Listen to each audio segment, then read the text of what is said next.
আসসালামু আলাইকুম রহমতুল্লাহ। সম্মানিত দর্শক, কৃষি কথা ইউটিউব চ্যানেলে আপনাদের সবাইকে স্বাগতম। সম্মানিত দর্শক, প্রতিবারের ন্যায় আজকে ভিডিও আমরা বানাবো হাইব্রিড অপূর্ব সুপার চাল কুমড়া নিয়ে। সম্মানিত দর্শক, আপনারা অনেকেই কিন্তু চাল কুমড়া বা জালি কুমড়া ক্ষেতের আশেপাশে বা বাণিজ্যিকভাবে চাষাবাদ করে থাকেন।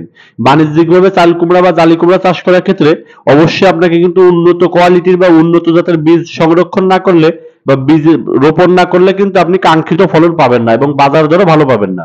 তাই বেশি ফলন পাওয়ার জন্য, ভালো বাজার দর পাওয়ার জন্য সঠিক সময়ে সঠিক জাতের বীজ রোপণ করতে হবে, তাহলে আপনি লাভবান হবেন ইনশাল্লাহ। সম্মানিত দর্শক, আমার হাতে দেখতে পাচ্ছেন F1 হাইব্রিড অপূর্ব সুপার চাল কুমড়ার বীজ। এটি কিন্তু হাইব্রিড বীজ, প্রতিটা বীজে মাত্র 50 থেকে 55 দিনের ভিতরে আপনি ফলন উত্তোলন করতে পারবেন।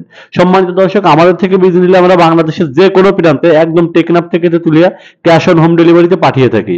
তাই আপনি দেরি না করে চাইলে আপনার ইচ্ছামতো সবজির বীজ আমাদের থেকে অর্ডার করতে পারেন। সম্মানিত দর্শক, চাল কুমড়া চাষের ক্ষেত্রে সবচাইতে উপযুক্ত সময় হচ্ছে ফেব্রুয়ারি মাস। ফেব্রুয়ারি মাস থেকে শুরু করে কিন্তু চাল কুমড়া বীজ বপন বাংলাদেশে সাধারণত হয়ে থাকে। তবে বাংলাদেশে বর্তমান সময়ে কিন্তু চাল কুমড়ার বাজার দর ভালো থাকার কারণে বা সাথী ফসল হিসেবে 12 মাসই চাল কুমড়া চাষ হয়। সম্মানিত দর্শক, আপনিও চাইলে আপনার কৃষি জমিতে অথবা ছাদ বাগানে অথবা বাড়ির আঙিনায় 12 মাস চাল কুমড়া চাষ করতে পারেন।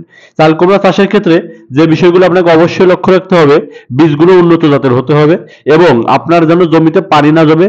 যদি পারেন সেক্ষেত্রে মালচিং ব্যবহার করলে সবচেয়ে ভালো হয়। আর মালচিং যদি ব্যবহার না করতে পারেন সেক্ষেত্রে আপনি মাটিটা যাতে উর্বর হয় জৈব সার ব্যবহার করার চেষ্টা করবেন।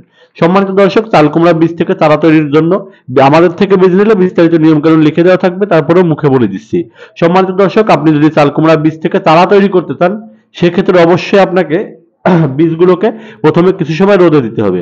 এরপরে বীজগুলোকে কিছু সময় পানিতে ভিজিয়ে রাখতে হবে 3 থেকে 4 ঘন্টা। ভিজিয়ে রাখার পরে বীজগুলোকে আপনি সরাসরি সিডলিং ট্রেতে বপন করতে পারেন, অথবা আপনার কৃষি জমিতে বপন করতে পারেন, অথবা কিন্তু আপনি চাইলে বীজগুলো টিস্যুতে মুড়িয়ে, ভিজা টিস্যুতে মুড়িয়ে বক্সে আটকায় রেখে কিন্তু আপনি বীজ থেকে চারা তৈরি করতে পারেন। চাল কুমড়া কিন্তু সাধারণত 50 থেকে 55 দিন বা 60 দিনের ভিতরে ফলন দেয় এবং ফল হওয়ার 40 থেকে 50 দিনের ভিতরে ফল কিন্তু কাটার উপযুক্ত হয়ে যায় আর কি।